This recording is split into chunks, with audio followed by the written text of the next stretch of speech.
Corona কিন্তু ঘুরতেছে, chairman সাহেব কইছে। একসাথে বলেন, নামাজ পড়লে কে খুশি হয়? আরে আল্লাহ নাম আসতে বলেন না, আর চান্স নাও পাইতে পারেন। যেই গজব আমার আল্লাহ দিছে বাজান, যেই গজবে মারা গেলে পোলায় তার বাবার লাশ দেখতে যায় না। যেই স্ত্রীর জন্য চুরি, বাটপারি, খুন খারাপি, রাজনীতি, এই বক্তাগিরি যা কিছু করছে, এই বউ পর্যন্ত ঘরের তে বাইরে স্বামীর মুখখানা দেখে না। বাংলাদেশের সবচেয়ে শ্রেষ্ঠ ধনীদের মধ্যে একজন ধনী ছিল নুরুল ইসলাম বাবুল সাহেব, যমুনা গ্রুপের চেয়ারম্যান, যার বিলিয়ন কোটি টাকা, হাজার না, লক্ষ না, বিলিয়ন কোটি টাকা, যার যমুনা ফিউচার বেচলে যার কোনো অন্ত নাই, ওটার দাম কত? মৃত্যুর সময় একটা সুইপার একটা আয়ার পাও ধরে বলে, আবার বুকের ব্যথাটা কমায় দে, সব লিখে দেব তোর নামে। কারণ কেউ নাই, আত্মীয় স্বজন কেউ তার কাছে নাই। বাবাজান, দুনিয়াটা এরকম। আল্লাহ কি বলছে শুনছেন? তোমার কোনো উপকারে আসবে না তোমার ক্ষমতা, লা ইয়ানফা, কোনো উপকারে আসবে না। মালু ওয়ালা বানু।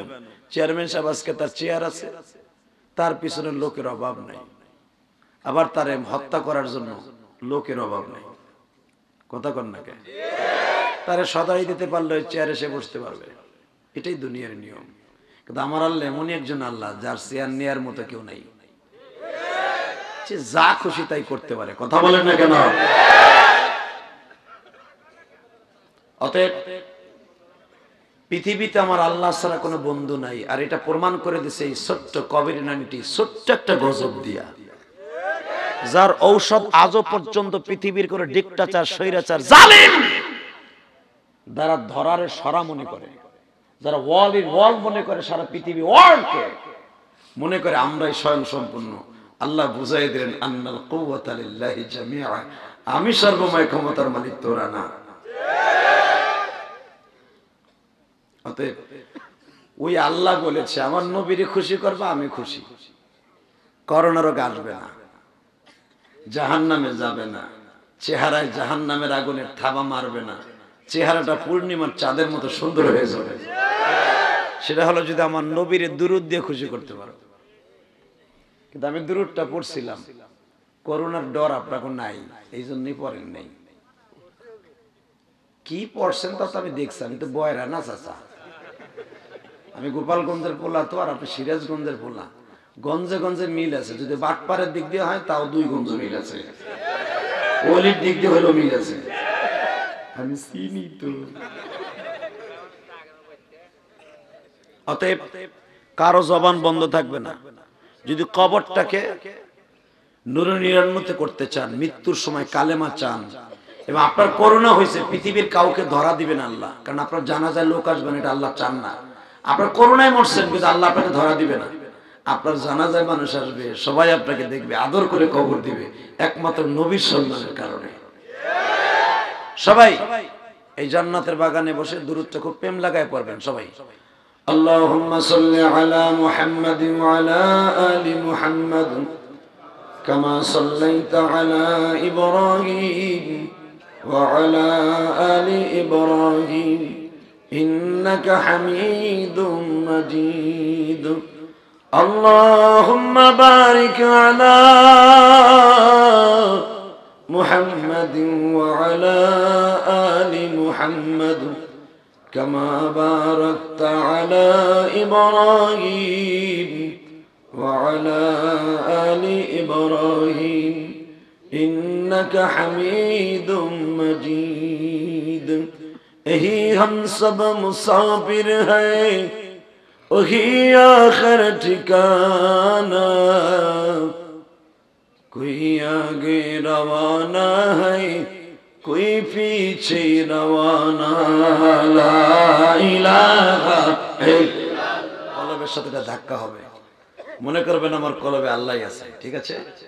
তার মতো বন্ধু কেউ নাই এই করোনার সময়। এই 7টা মাস বাবা আমরা বক্তারাও গৃহবন্দী ছিলাম। আমার রব্বে কারিম যে এত সুন্দর পরিবেশ করে দিবে কল্পনা করতে পারিনি।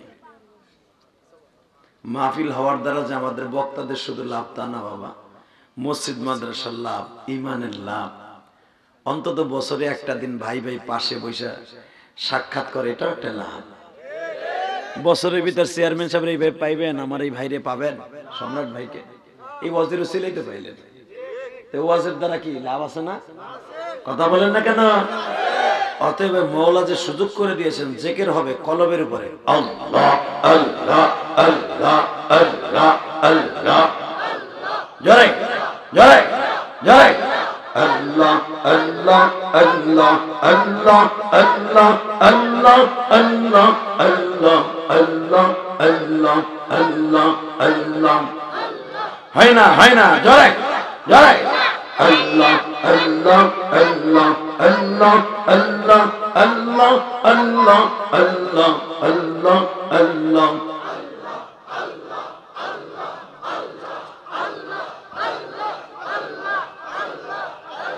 লা ইলাহা ইল্লাল্লাহ মুহাম্মাদুর রাসূলুল্লাহ সাল্লাল্লাহু আলাইহি ওয়াসাল্লাম। কারণ আপনারা আবার একটা বক্তব্য দেন এইভাবে যে বক্তা লাগতো ব লাগে, বাটপার লাগতো ব লাগে, এগুলো আপনারা বলেন, আসলে কিন্তু না। কোন বক্তা তার নিজের ইচ্ছায় একটা ওয়াজ নষ্ট, এত হাজার হাজার মানুষ, চেয়ারম্যান সাহেব আসছে আমি আসি নাই, আপনারা এখানে থাকবেন না, আল্লাহু আকবার করে বলেন। এবার বলেন সমস্ত প্রশংসার মালিককে, করোনা থেকে হেফাজত করছেন কে, বাঁচায় রাখছেন কে? আরে আল্লাহ নাম জোরে বলেন না মিয়া। এখানে আসার সুযোগ কে দিয়েছেন? সব কাজের শুরুতে কার নাম নিবেন? পানি খাওয়ার সময়, খানা খাওয়ার সময়, সুদ খাওয়ার সময়। সুদ খাওয়ার সময় আল্লাহ নাম নিয়ে যাবে? 1 টাকা দিয়ে সুদ খায়, মায়ের সাথে জিনা করার গুনাহ হয়। বাজান রে, মার সাথে জিনা করার গুনাহ লইয়া কবরে যায় না। বিশ্বনবী বলেন উম্মতেরা না খাইয়া মরে যেও, সুদ খাইও না। সুদ এমন একটা ক্যান্সার যেটা যার শরীরে লাগছে ওর ব্লাড ক্যান্সার হবে।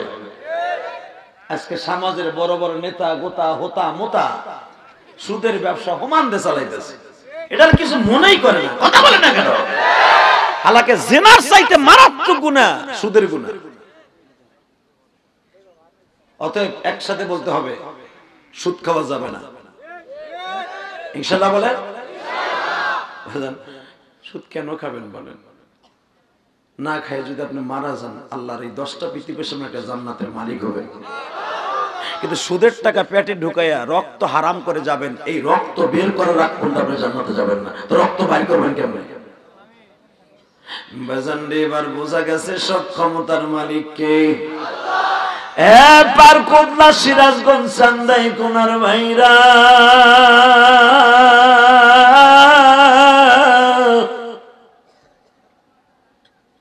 এত সুন্দর পৃথিবী দেখছো বাজার, আমার আল্লাহ একা নিয়ন্ত্রণ করে।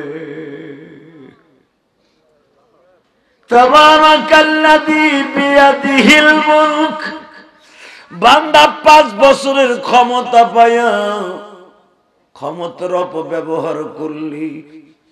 আর আমি আল্লাহ এমন একজন ক্ষমতার মালিক,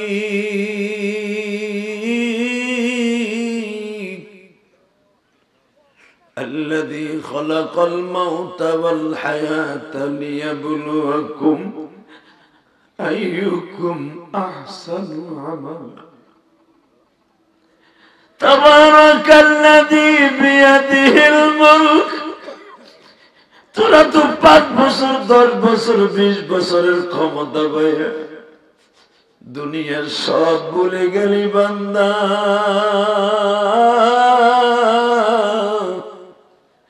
আমি আল্লাহ এমন ক্ষমতার মালিক,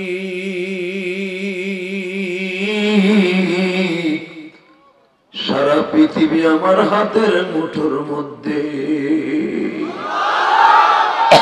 তাবারাকাল্লাযী বিয়াদিহিল মুলক, সারা জমিন আসমান সব আমার হাতের মুঠোর মধ্যে। বান্দা তুই আওয়ামী লীগ করস, তোর সরকার চলে গেলে বিএনপি এলারা ক্ষমতা এলে বড় বড় লোহা দিয়ে আতুড়ি বানাবে। যে 15 বছর জ্বালাইছ, কথা কর না কেন? বিএনপি চলে গেছে, আওয়ামী লীগ এলারা মনে করে বহুত কেস খাইছি, মাগার একটাও ঘুমাবি যতদিন আছি এই নিয়ে তো করিস না। কথা কর না কেন? আল্লাহ তাই কোরআনে ভাবে বললেন না যে আমি নিজে বানাই কইতেছি। এ বান্দা, আর আমি এমন একজন প্রার্থী, আমার মুহাইয়া করার মতো, আমার বিরুদ্ধে এগেনস্টে দাঁড়াবার মতো কেউ নাই। আমার বিরুদ্ধে দাঁড়াইছিল একটা বদমাইশ, ওর নাম হলো ফেরাউই না। আর নাম কি? আসলে আপনাকে কষ্ট হয়ে গেছে, ওর শোনার নিয়ত নাই। আছে যে আওয়াজ দিতেছ পিছনে তো মাক্কি মারতেছে, করুণায় অক ধরবো না, ধরবো কারে? কথা বলো কেন? কথা আওয়াজ দিতে হবে পিছনের থেকে, আল্লাহ হেফাজত করবে। যেরকম আমিন, আরো যেরকম আমিন। যদি কখনো ডাক আসে ফ্রান্সের জমিনের বিরুদ্ধে, যে নাস্তিক ম্যাক্রন, ওর বিরুদ্ধে আন্দোলন করছি না? অনেকে প্রশ্ন করেন প্রধানমন্ত্রী তো কিছু কইল না, প্রধানমন্ত্রী কইব কেমনে? প্রধানমন্ত্রী তো আপনার আমার মতো মেন্টালিটি নিয়ে চলে না, কারণ উনি বলতে গেলে জাতিসংঘের কাছে ওনার হাত বাঁধা, এমপি মন্ত্রীদের হাত বাঁধা। ওরা ইচ্ছা করলে সংসদে বলতে পারে আমি যেমনি পারবো হে পারবে না, কথা বলতে হবে। কিন্তু আপনি ভাইবেন না তারা মনে মনে ঘৃণা করে নাই, ভাইবেন না তারা মনে মনে ঘৃণা করে নাই, করছে। কারণ আমার নবীকে যারা গালি দিবে, ও মুসলমানের রক্ত আর শরীরে থাকলেও মেনে নিতে পারবে না, কথা বলতে হবে।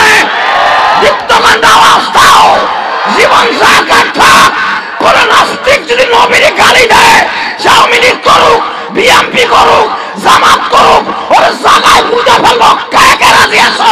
আল্লাহ কিন্তু হাত তুলে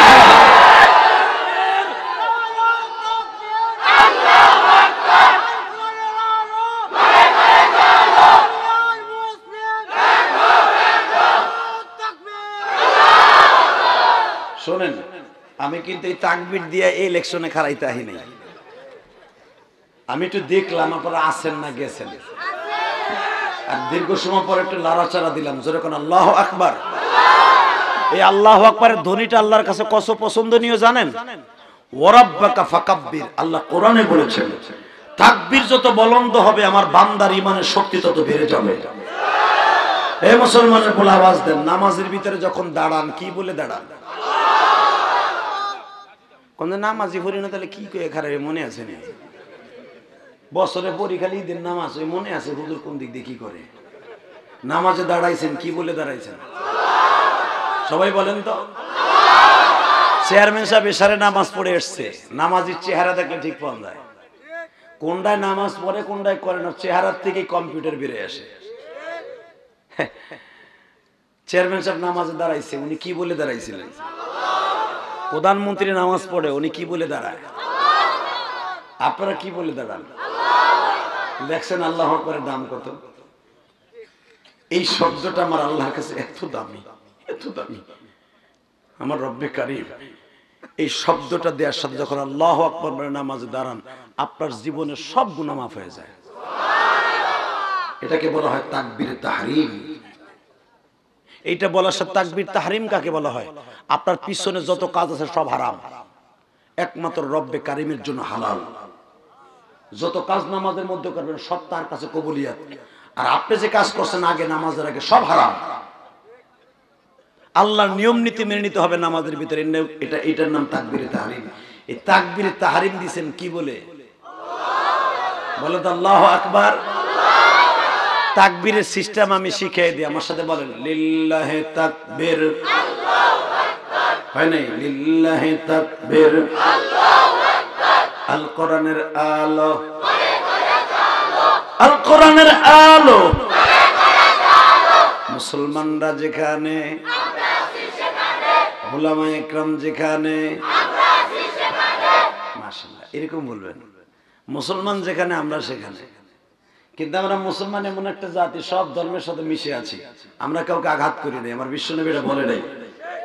কিন্তু এখন বর্তমানে দেখতেছি আমাদের এই বাংলাদেশে কিছু হিন্দু বৌদ্ধ খ্রিস্টান মিলে জয় শ্রীরাম বলে তারা স্লোগান দেয়। আমরা এটা বাধা দিব না, তার ধর্মটা সে দিতে পারে, কিন্তু এটা বললে কোনোদিন মেনে নিব না। যে একটা একটা আলেম দর দৈরে দৈরে জবাই কর, একটা একটা হেফাজত দর দৈরে দৈরে জবাই কর, একটা একটা চরমোনাই দর দৈরে দৈরে জবাই কর। এত বড় সাহস দাদু তোমাকে কে দিল? এত বড় সাহস বাংলার জমিনে কারো হয় নাই। কথা ঠিক না ঠিক? শাহজালাল আমানির দেশ। আমরা রাজনীতিক পলিটিক্যাল করতে পারি, আওয়ামী লীগ করি, বিএনপি করি, কিন্তু আমার সাথে বড় পরিচয় হলো আমি মুসলমান। আল্লাহ কবুল করেন, জোরে করে আমিন। বাবাজান, পৃথিবীতে যত বড় ক্ষমতার মালিক হোক, সে কি আল্লাহর সামনে টিকে থাকতে পারছে?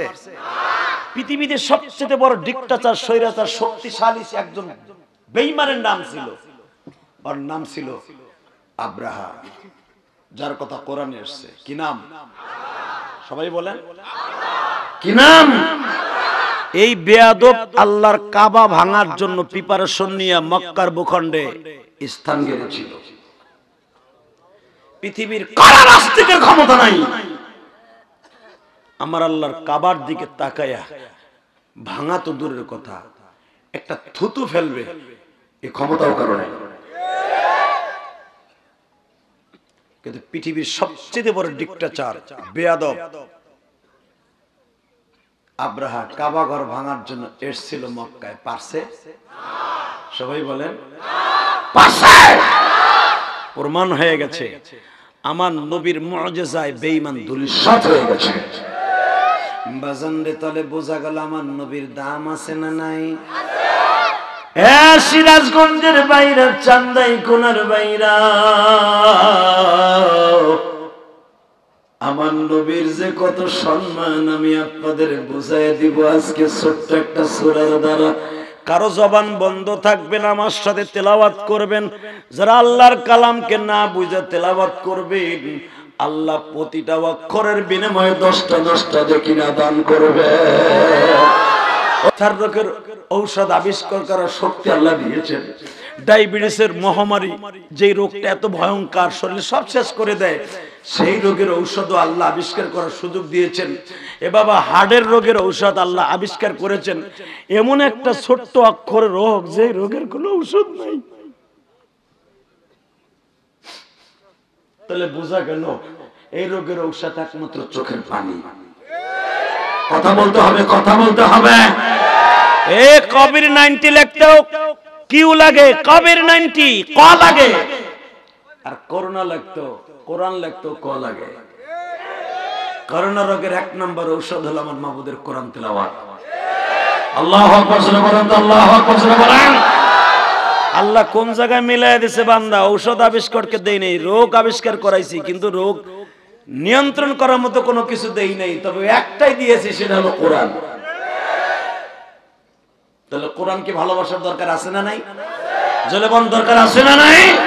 যদি কোরআনকে ভালোবাসার নিয়ত থাকে মুসলমানের বলো, এবার দেখাইতে হবে দু হাত তুলে এই কোরআনের বিরুদ্ধে যেই নাস্তিক কথা বলবে, ওর বিরুদ্ধে আমরা আন্দোলন করব। কে কে রাজি আসো? দু হাত তুলে আমার আল্লাহকে একবার দেখায় দাও।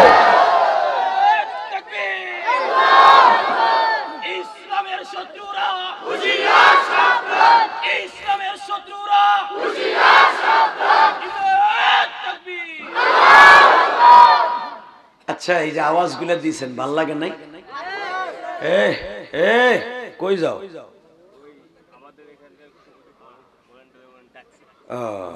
তুমি সামনে বইছো কে?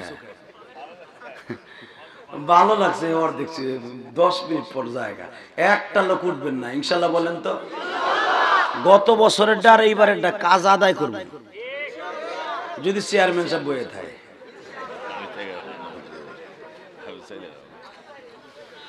তবে আমার ভাই অসুস্থ, আমি তারপর অনেক খুশি, আমি হ্যাপি তাকে পেয়ে। যেরকম মারহাবা। ও ভাইজান, আজকে তাকে পাইছি, হতে পারে আগামী বছর আমি আসবো, সে থাকবে না। কথা বলেন না কেন? আরো জোরে বলতে হবে, আরো জোরে বলতে হবে। বাজান, আজকে সভাপতি আপনি না? বারাকাল্লাহু বিহায়াতি। এই বছর হয়তো পাচ্ছি, আগামী বছর পাবো না। কিসের বাহাদুরি দেখেন, সব বাদ। আমার সবচেয়ে বড় বন্ধু হলো আমার এই মাবুদের কোরআন। সবচেয়ে বড় দামি ঘর হলো আমার আল্লাহর মসজিদ। সবচেয়ে দামি ঘর হলো ওই সমস্ত জায়গা যেখানে কোরআন তেলাওয়াত করা হয়, মুখস্থ করা হয়। এই আজকে একটা ছেলেরে আমার মাবুদের কোরআন হেফজ করার কারণে আমি তার মাথায় পাগড়ি পেঁচাই দিলাম। আপনি জানেন আমার আল্লাহর 99টা নামের ভিতরে একটা হাফেজ একটা নাম নিয়ে যায়। আল্লাহর নাম কিন্তু হাফেজ, এটা জানেন? আল্লাহর একটা নাম কিন্তু কি? আল্লাহর নাম 99 নামের মধ্যে আমার আল্লাহর নাম হাফেজ। যখন একটা হাফেজ এই কোরআনকে 30 পারা কোরআন বুকে ঢুকায়, তখন আমার আল্লাহ তার নামের থেকে একটা নাম ওই হাফেজকে একটা পদবি দিয়ে দেয়। সুবহানাল্লাহ। তো আসতে কইলেন, এই আরো জোরে কর। আমি একটু পাম দেই সুবহানাল্লাহ, জোর হয়নি, চেয়ারম্যানের সামনে দেই। চেয়ারম্যান সাহেব যদি কয় আপনাকে রাস্তা পাকা করে দেবো, যখন আসছি দেখছি রাস্তায় গুতা মুতা খাই উঁচা নিচা, যা ওয়াজে যখন দাওয়াত দিছ পাকা করে দিব নে, সামনে টিয়ার পাইলি সরকারি বরাদ্দ পাইলি দিব। খুশি হইয়া এই পঞ্চায়েতের লোক কমিটির লোক বলবে চেয়ারম্যানের লেগে একটা ফুলের মালা বানা, এতদিনের স্বপ্ন পুরো করবে, ভাঙ্গা রাস্তা ঠিক করে। চেয়ারম্যান সাহেব ফুলের মালা দেয় না? আরে ফুলের মালা না দিলে বুড়া বেড়া কয় চেয়ারম্যান চেয়ারম্যান, খালি রাস্তা পাক্কা করে দিব, তাও সরকারি মাল দিয়ে। কি প্রশংসারে ভাই! চেয়ারম্যান সাহেবের চরিত্র ফুলের মতো পবিত্র, নামাজ নাই জীবনে এক ওয়াক্ত আছে না নাই? আরে মিয়া, আমি তো তাকে আগেই নামাজি বলেছি, আমি এমনি এমনি বলেছি, চেহারা দেখলি তো ঠিক পাই। 20 বছর ওয়াজ করি, আপনি ভাইবেন না আমি 2 দিনে চোকড়া। আপনি ভাবতেছেন দাড়ি মোছ পাহাইনে দিয়ে চোকড়া? আমি আমার গোপালগঞ্জের লোকের পাকে দেরিতে দেন না, প্রধানমন্ত্রী অর্ধেকও পাহে নাই এখনো। বয়স কি কমাইছে না বিডির? কি ভাবতেছো তোমরা? কঠিন জিনিস আমরা গোপালগঞ্জের লোক, সহজে পাকে না। বেড়া 21 বছর ওয়াজই করি, বেড়া কি মনে করস? বাংলাদেশের এমন কোন থানা আছে না আমি 20 বার 50 বার যাইনি? বেড়া কোন ডিস্ট্রিক্টের মহিলারা কি মরিচ দিয়ে আর পেঁয়াজ দিয়ে পাকায়, তেল জাল কটুক দা হেডাও মুখস্থ। কি কম না কম, আলহামদুলিল্লাহ কর। এই জন্য তো সিরাজগঞ্জ ওয়াজ নেওয়ার লাগে আগে বলে দেই জাল কম হতে হবে, আদার জাল না জানলি কইতাম। ইনশাআল্লাহ বলেন। বাবাজান আমার দিকে তাকান। অনেক চেয়ারম্যান এমন আছে না নাই? দিন বইরা মাল খাইয়া টাল হয়ে থাকে। জনগণ গেলে কি কয় জানেন? আইসে তো করোনায় হইয়া রয়েছি। করোনায় না, হে বোতল খাইয়া হইয়া রয়েছে।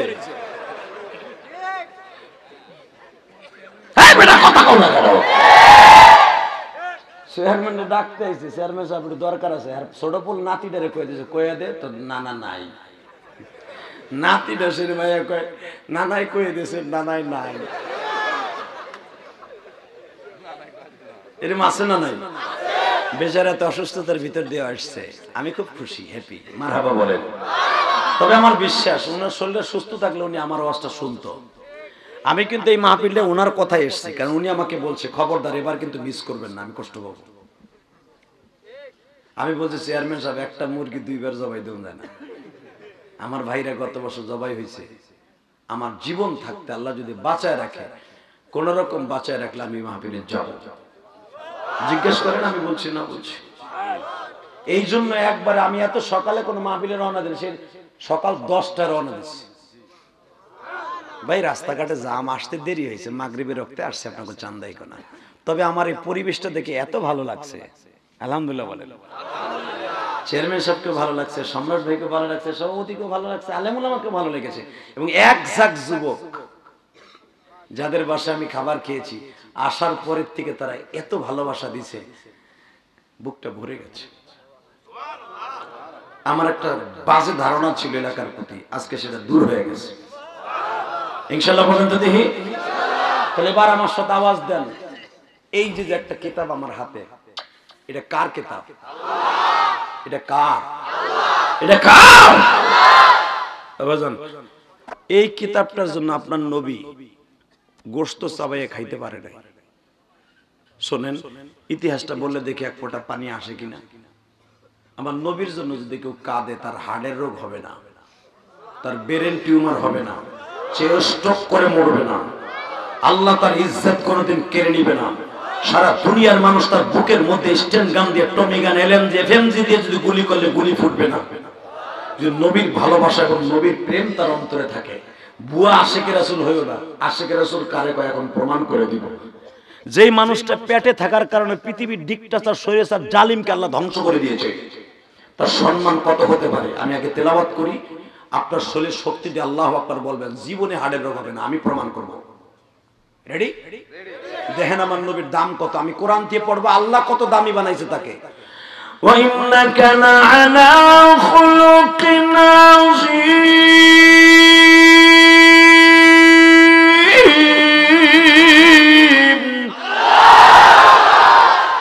লাকাদ কানা লাকুম ফী রাসূলিল্লাহি উসওয়াতুন হাসানাতুন লিমান কানা ইয়ারজুল্লাহ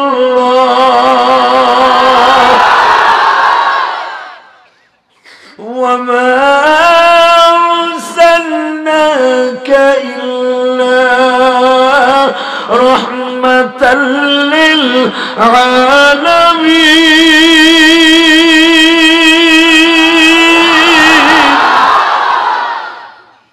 ইয়া আইয়ুহান নাবিয়্যু ইন্না আরসালনাকা শাহিদান ওয়া মুবাশশিরান ওয়া নাযীরান ওয়া দা'iyan ইলাল্লাহ وداعيا إلى الله بإذنه وسراجا منيرا ألم تر كيف فعل ربك بأصحاب الفيل ألم يجعل كيدهم في تضليل। বাবা সব আমার নবীর প্রশংসা, পৃথিবীর কোন নবীর প্রশংসা আল্লাহ কোরআনে কারিমের মধ্যে এত বলে নাই। এক এক নবীর জীবনী বর্ণনা করছে কোরআনে, এক এক নবীর ঘটনা বর্ণনা করছে, কিন্তু আমার নবীকে এইভাবে দামি আল্লাহ কোরআন দ্বারা করেছে, কোন নবীকে করে নাই। আজকে আমার সেই নবীরে বাংলার জমিনে গালি দেয়, দেয় কি দেয় না? জোরে কথা বলে দেয় কি দেয় না? তুমি কি জানো ভাই, জীবনে কোনোদিন আমার নবী উম্মতের রাইখে পেটটা ভরে খায় নাই। দুনিয়ায় যারে না বানালে কিছুই বানাইতো না। জান্নাতের খাবার কতবার টেন্ডার আসছে, হুজুর খান, 7 দিন খান না, একটা লোকমা খান, আমার নবী খায় নাই। আমি খাইলে আমার উম্মতের লাগে বেঈমানি হয়ে যাইব। আমি ওয়াদা দিয়েছি আমার উম্মতকে ছাড়া জান্নাতের খাবার আমি ভক্ষণ করব না। এমনকি তার 2টা কলিজার টুকরা নাতি ক্ষুধার যন্ত্রণায় সহ্য করতে না পেরে পাথর বাবা চাড়তো, পাথর চাড়তো, পাথর জিহ্বা দিয়ে চাড়তো ক্ষুধা নিবারণের জন্য। জিব্রাইল খাবার নিয়ে আসছে, তারপর আমার নবী খাইতে দেয় নাই। বাজান রে আমার, ওই নবীরে যদি বাংলার জমিনে কেউ গালি দেয়, জীবন চলে যাবে, এই নাস্তিকের সাথে কোনো আপোষ চলবে না।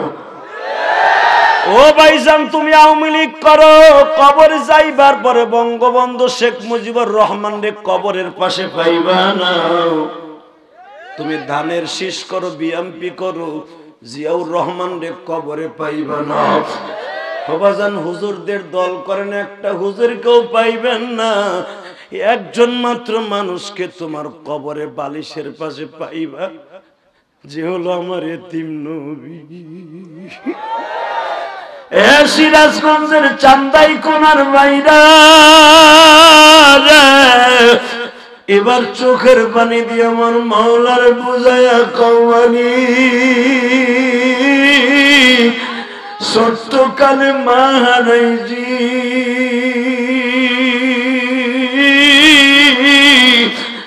মায়ের দোয়া দোয়ার সাথে নিয়ে মেম্বার চেয়ারম্যান হয়েছি, আওয়ামী লীগের নেতা হয়েছি।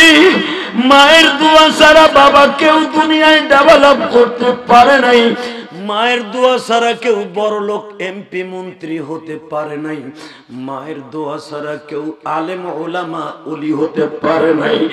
বাবা দুনিয়ায় যত দামি মানুষ দেখো সবাই মায়ের দোয়া। ও বাজার দুনিয়ায় একটা মাত্র দরদি আছে, বিনা পয়সায় তোমার শীতের মধ্যে পায়খানা প্রস্রাবের খাতা ওই যমুনা নদীর মধ্যে নামিয়ে ধুইছে, নিজের পান খাওয়ার পয়সা গুলো কাপড়ের আসলে বাঁধা রাখছে। তুমি কবে স্কুল থেকে আসবা? তোমার বাবা দরিদ্র ছিল বাবা, পরের জমিতে কামলা দিয়ে তোমার লেখাপড়া করাইতো। স্কুল থেকে আসলে টাকা দিতে পারবে না বাবা। মা চাউল বেইছে, ডিম বেইছে, মা কলই মসুরি খেসারি বেচিয়া, মা একটা দেশি মুরগি বেচিয়া তোমার লাগে টাকা রাইখা দিয়েছিল মা। আজকে মা নাই গো বাজান, এই ইলিয়াসুর রহমান জিহাদির মা গোপালগঞ্জের মাটির নিচে ঘুমিয়ে আছে বাবা। আমার মায়ের বড় স্বপ্ন ছিল আমার আলেম বানাবে। তালবে আলিম বাবাজিরা ও আমার আলেম ভাইরা, মায়ের দোয়ার সাথে নিয়ে আজকে পৃথিবীর কত কান্ট্রিতে গেলাম। 14টা কান্ট্রি আমি সফর করছি, মাহফিল করছি বাবা। সেই লন্ডনের জমিনে যাইয়াও দেখছি মায়ের প্রেমিক ওখানে আছে। মালয়েশিয়া, ইন্দোনেশিয়া, সিঙ্গাপুর, সেই বাবা জাপানের মতো দেশ বাবা যে দেখছি মায়ের আদর আছে বাবা। তোমাদের চেয়ারম্যানরে জিজ্ঞেস করতে পারো তার মা বাবা বেঁচে আছে কিনা জানি না। যদি না থাকে মার মতো দরদি কোথাও পাবে না। চেয়ারম্যান হইয়া যদি কোন সন্তান মায়ের সামনে যায়, প্রথম মা কপালে চুম্বন করে বলে বাবা গো বাবা, চেয়ারম্যান হইছ, আমি মা খুশি হইছি। এলাকার কোন মানুষকে কষ্ট দিও না বাবা। তুমি চেয়ারম্যানে পদপ্রার্থী হয়ে দাঁড়াইছো, আমি মা যায় না মাঝে বসে কাঁদছি বাবা, আমি কাঁদছি। ও বাজা, চেয়ারম্যানই ভোট চাইতে গেলে টাকা ছাড়া কেউ তোমার পক্ষে কথা কয় না। একজন মাত্র দরদের কোনো পয়সা লাগে নাই, বিনা পয়সায় দোয়া পাইবা, সে হলো জনম দুঃখিনী মা। ওই মা যারা হারাইয়া ফেলছ, এখন নবীর স্কুল নিয়ে বসে বসে কাঁদবা গো বাজান। তোমাকে চেয়ারম্যানের কলিজায় হিট লাগে, তোমাকে সভাপতির কলিজায় হিট লাগে, আলেম ওলামার কলিজায় হিট লাগে। কেন লাগবে না? এই জমিনে মার মতো দরদি কেউ নাই গো বাবা।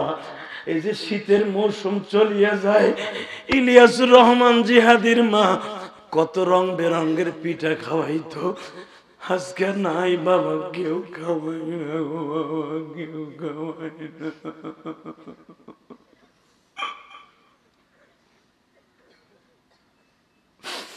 ওই যে দেখো মাহফিলের ভিতরে আমার বাইরে ঢেকসি পেরে কান্দে। তুমি যদি আজকে মাহফিলে বসে মার জন্য কাঁদো, বাবার জন্য কাঁদো গো বাবা, তোমার সন্তান একদিন কাঁদবে। বাজান তুমি আল্লাহকে দুহাত উঁচা করে একটা ডাক দাও মা বাবার পক্ষে, আল্লাহ আমার মায়ের কবরে কষ্ট দিও না। আমার বাবা বাগানে শুয়ে আছে, যেই বাবা আমার কলেজে একটা শার্ট একটা প্যান্ট কিনে দিতে আমার বাবার কষ্ট হইতো। আমার বাবার কাছে প্যান্ট শার্ট চাইলে বাবা 5 মিনিট বসে বসে ঝিমাইতো। চাউল কিনবো কি দিয়া, প্যান্ট দেবো কি দিয়া। আজকে আমার কতগুলো প্যান্ট শার্ট আমার বাবা নাই।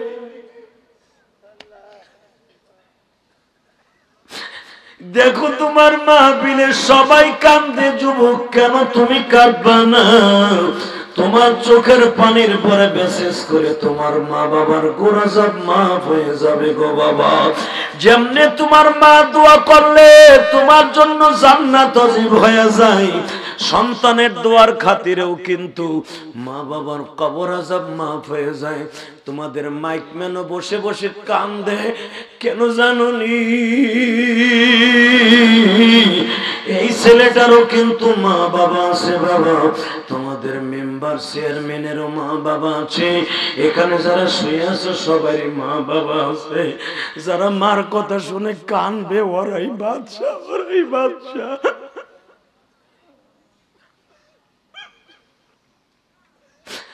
আমার বিশ্ব নবী বলছে, উম্মতিরা রে, মার জন্য তুমি কাঁদাবে, মার মতো দরদি নাই,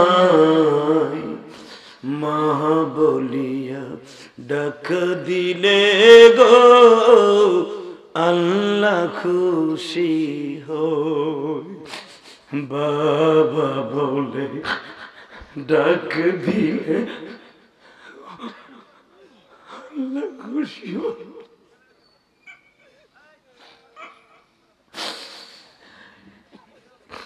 দেখো আমার ভাই কান্দে, আমার বাবাজি কান্দে, তুমি কেন কাঁদবে না যুবক? মার কথা কি মনে পড়ে না রে আলেম ভাইরা? তোমার মা বৃহস্পতিবার মাদ্রাসার থেকে আসলে তোমার মা তোমার কত খাবার পাকায় দিত। আজকে মা নাই, কেউ পাকায় দেয় না গো ভাই।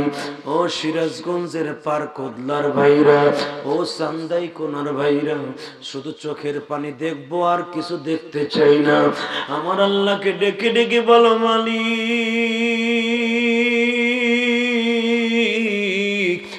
আমার মা বাঁশবাগানে পড়ে আছে, অথবা আমার মা মরে নাই, আমার মা বেঁচে আছে, আমার মা অসুস্থ। হুজুর আমি মায়ের দেখে আইছি অসুস্থ। আমারে বারবার বলে, বাবা ওয়াজে যাইতেছো তাড়াতাড়ি ফিরে আসিও, আরে যাইয়া দেখবা তোমার মা সুস্থ। যদি তোমার চোখের পানি ফেলে আল্লাহরে ডেকে ডেকে বলো, আল্লাহ আমি অসুস্থ হলে আমার মা যায় না মাঝে কাঁদতো, আমি কেন কাঁদবো? যুবক, কার মার কবরে 99টা সাপে ঠোকরাইতেছে, আহারে কার মার কবরে যেন জাহান্নামের আগুন দিয়ে জ্বালাইতেছে। বাবা আমার আল্লাহকে তুমি খুশি করে বুঝায়া দাও। আল্লাহ চোখের পানি দিয়ে তোমারে বলছি, আমার জনম দক্ষিণী মায়ের মাইরো না, আমার বাবার মাইরো না, আমার বাবার মারলে কই যাইব? ওই কবরে দেখবার মতো তুমি যারা কেউ নেই।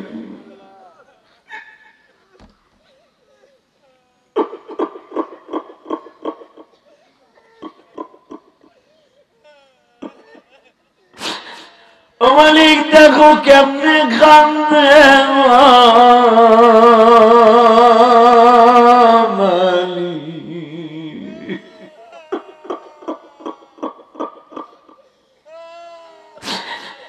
যুবক ভাইরা, তুমি তোমার কলিজার ভিতর থেকে এক ফোঁটা পানি দিয়ে আমার মালিককে দেখাও। আল্লাহ জীবনে কিছু চাই নাই, একটা জিনিস আজকে পার কোদলা মাদ্রাসার মাহফিলে বসে চাই। আমার বাবা গরিব মানুষ ছিল, আমার বাবা নাই, আমার বাবার তুমি মাফ করে দাও, আমার মাকে মাফ করে দাও। ও বাজান, কারো চোখের পানির খাতিরে যদি তার বাবা মায়ের রেজেক ভালো হয়ে যায়, মা যদি সুস্থ হয়ে যায়, তোমার মা তোমার যায় না, মাঝে বসে কানবে। এ আমার স্কুল কলেজের বন্ধুরা, তুমি কি জানো, তুমি যখন ঢাকা বিশ্ববিদ্যালয়ে পড়ো, ট্রেনে উঠছ অথবা চান্দাই কোনা বগুড়া রোডে তুমি নামবা, মা যখন শুনে আমার জাদু আসতেছে, দেখবা তোমার মা তোমার লাগে কত রং বেরঙের খানা পাকায় রাখছে। বাজান এই দরদি যেদিন চলে যাবে আর কেউ রাখবে না, আর কেউ তোমার অপেক্ষায় থাকবে না। দুনিয়ার সবাই স্বার্থের পাগল, একজন মাত্র দরদি স্বার্থের পাগল নয়। তার নাম হলো মা বাবা। ও দাড়ি বাগা বাজানরা, এখন তোমাদের কান্না ছাড়া কিছু কথা নাই রে বাবা। চোখের পানি ফেলাইয়া ফেলাইয়া কান্দো, তোমার সন্তান একদিন এই মাহফিলে বসে কাঁদবে। যদি তুমি না কান্দো, তোমার সন্তান কোনোদিন কাঁদবে না। আল্লাহ আমার ভাইদের চোখের পানিগুলি কবুল কইরা জোরে কোন আমিন, আরো জোরে কোন আমিন। তোমাদের চেয়ারম্যান কাঁদে, অতিথিরা কাঁদে, সভাপতি কাঁদে। কে কইছে আজকের দোয়া কবুল হইব না? এই যুবক, যুবক, একটা যুবক মোনাজাত না করে মার ছাড়বি না আজকা। কারণ যেই মাহফিলে চোখের পানি পড়বে বাবা, ওই মাহফিল ডাইরেক্ট কবুল হয়ে যাবে, ডাইরেক্ট কবুল হয়ে যাবে। চোখের পানি ছাড়া দুনিয়ার কেউ তোমার মনের দুঃখ বুঝবে না। কষ্ট হয় বাবা, কষ্ট হয়। যারা দাঁড়ায় আছেন বসে পড়েন, 30টা সেকেন্ড টাইম দিলাম, বসেন। আমি দেখতেছি দাঁড়াই দাঁড়াও আপনারা কাঁদতেছেন। কেন কাঁদবেন না ভাই? পৃথিবীতে আমার নবীর মতো আর মা বাবার মতো আল্লাহর মতো দরদি কেউ নাই। সেটা প্রমাণ হয়ে গেছে এই কোভিড-19 করোনা দিয়া। এই আশ্চর্য হয়ে যাবেন, আশ্চর্য হয়ে যাবেন। আমি ঢাকায় বাসিন্দা, আমি ঢাকায় সেটেল। আমার ঢাকার মাদ্রাসা, আমার ঢাকায় মসজিদ, আমার ঢাকায় বাড়ি। আল্লাহ শুকর। চেয়ারম্যান সাহেব শুনলে খুশি হবেন, গতকালকার চেয়ারম্যানও আমার মসজিদে 5,000 টাকা দিছে। আলহামদুলিল্লাহ বলেন। বাংলাদেশে কোন বক্তা কি করলো আমার দেখার বিষয় নয়। হুজুর আমি 1,20,00,000 টাকা দিয়ে জায়গা কিনছি, কারো কাছ থেকে 20 টাকাও আমি নেই এই মসজিদের জায়গার মধ্যে। 1,20,00,000 টাকা দিয়ে মসজিদের জায়গা কিনে অক্টোবরের 1 তারিখ আমি ওয়াকফ করে দিয়েছি। এবং তোমাদের এই ওয়াজের টাকাটা আগে দিছো কিছু। এই ওয়াজের টাকাটা যেদিনকে নিছি সেদিনকেই বালিওয়ালার বিল দিয়ে দিছি, বালুর বিল। তোমাদের এই ওয়াজের টাকাটা আমার মসজিদের বালুর মধ্যে। তা আমারে টাকা দিবা না, দিবা কারে? এই বেটা কারে দিবা? আমার 1,20,00,000 টাকা দিয়ে মসজিদের জায়গা কিনছি ঢাকা রাজধানীর বুকে, সদরঘাট বাবু বাজারে। কারো কাছ থেকে 20 টাকাও আমি নেই। এই যে মসজিদের কাজ চলতেছে, 20 লাখ চলে গেছে পাইলিং এ। 7 তলা পাইলিং দিছি আমি, 7 তলা মসজিদ হবে আমার নিজের থেকে গেছে 20 লাখ। তাহলে 1.5 কোটি টাকা আমি আল্লাহর ঘরের পিছনে খরচ করছি। রাত্রে ওয়াজ করে কামাই, সকালবেলা বালুর বিল দেই। আজকে আল্লাহর কসম এই কোরআন ধরে বলছি, আজকেও 60,000 টাকা বিল দিয়ে আজকে ওয়াজের গাড়িতে উঠছি তোমাকে এই ওয়াজে। কারণ 2 দিন যাইতে পারি নাই, মিস্ত্রি বিল দিতে পারি নাই মসজিদের। ওরা তো গরিব মানুষ। পাবনায় ওয়াজ করছি, তার আগের দিন ওয়াজ করছি গোপালগঞ্জ, ডাইরেক্ট পাবনায় এসে ওখান থেকে কালকে রাত্রে গেছি, বিল দিতে পারি নাই। 2 দিনের 60,000 জমে গেছে, আজকে দিয়া তারপরে তোমাকে ওয়াজ আইছি। আমার কথাই কি এমনি এমনি কান্দ? হ্যাঁ, আমার সাথে কত দামি দামি ও বক্তা বাংলাদেশে আছে। কারণ আমার দিলটা আমি আল্লাহ আল্লাহ রাসূলের জন্য সমর্থ করে দিয়েছি। মাদ্রাসা করেছি, কোটি কোটি টাকা খরচ করি, একটা টাকাও আমি কারো কাছে একটা বস্তা সিমেন্টও নেই। আমি বক্তাকে অন্য বক্তার পালায় মাপবা না। গৌরব করে বলছি না, কারণ কেন করছি জানো? মসজিদ মাদ্রাসা যেন আমার মাকে আল্লাহ মাফ করে দেয়, এই জন্য। আর কোনো উদ্দেশ্য নাই আমার। আমি মানুষ দেখাবার জন্য নয়। আমি তোদের হাতে পাও ধরে বলছি, ভাই আলেমুল আমাকে বকা দিবি না। আলেমুল আমা কোটি কোটি টাকা দান করে, তোরা কিছুই জানোস না। বিশেষ করে আমার লেভেলে যত বক্তা আছে সবার বড় বড় মাদ্রাসা আছে। আমার মাদ্রাসার ছেলেদের কাছ থেকে আমি একটা টাকা নেই না। আমার এই ওয়াজের কষ্টের টাকা দিয়ে মাদ্রাসা চলে। আমার মাদ্রাসায় 250 ছাত্র।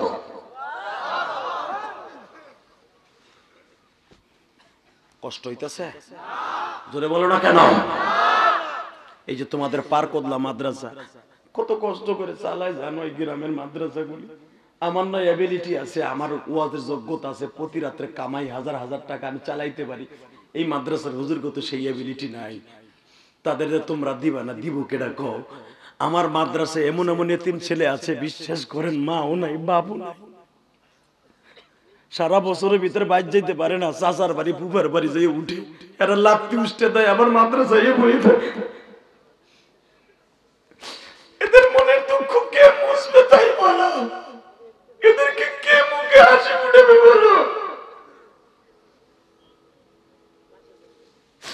তোমার সন্তান শীতের পোশাক একটা ময়লা হইলে আর একটা গায়ে দেয়। কওমি মাদ্রাসা এমন এমন এতিমখানার ছেলেরা আছে, একটা জ্যাকেট কেনার মতো পয়সা নাই, একটা সোয়েটার কেনার মতো পয়সা নাই, একটা মোজা কেনার মতো পয়সা নাই। ঠান্ডা পানি দিয়া ওযু কইরা কোরআন শরীফ পড়ে, তাগো গালি দাও, জুতা দিয়া বাইরে কপালে সারা বানায় ফেলবো। বাংলাদেশে এক মুরগি চোরা শাহরিয়া কবির মুরগি চোরা রাশেদ খান মেনন নাস্তিক। ও আমার শাশুড়ি শেখ হাসিনার মাথায় ছাতি ধরে আওয়ামী লীগের পক্ষে নমিনেশন নিয়ে ওই এখন বড় বড় কপ্পা মারে সংসদে বই আলেম ওলামার বিরুদ্ধে, তোরে বাইরে লুলা বানায় হেলাম। কথা বলে না কেন? প্রধানমন্ত্রী বুঝছে লেগে সব করার মন্ত্রী তো কাইড়ে দেন ফু দেয়া ডান্ডা খাড়া করে রাখছে। মুসলমানের গোলাম, এই কোরআন যতদিন আছে ততদিন দুনিয়া আছে।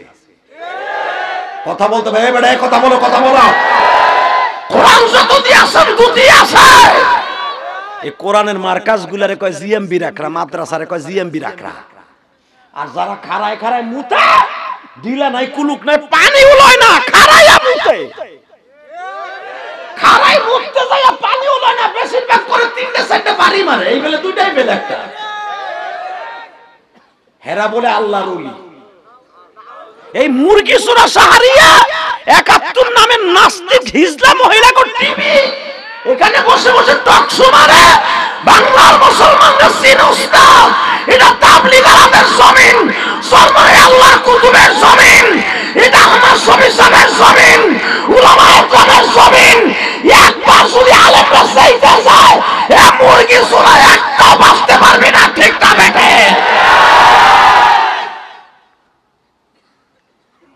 মুসলমানের জমিনে বইয়ে লেজলারাস খাজুর পারাস বাইরে লুলা বানায় হেলাম। এই দেশের মানুষ আওয়ামী লীগ করুক, বিএনপি করুক, পলিটিক্যাল হিসাবে করতে পারে, কিন্তু কোরআনের বিরুদ্ধে, মাদ্রাসার বিরুদ্ধে কথা বলে এটা মেনে নিতে পারে না।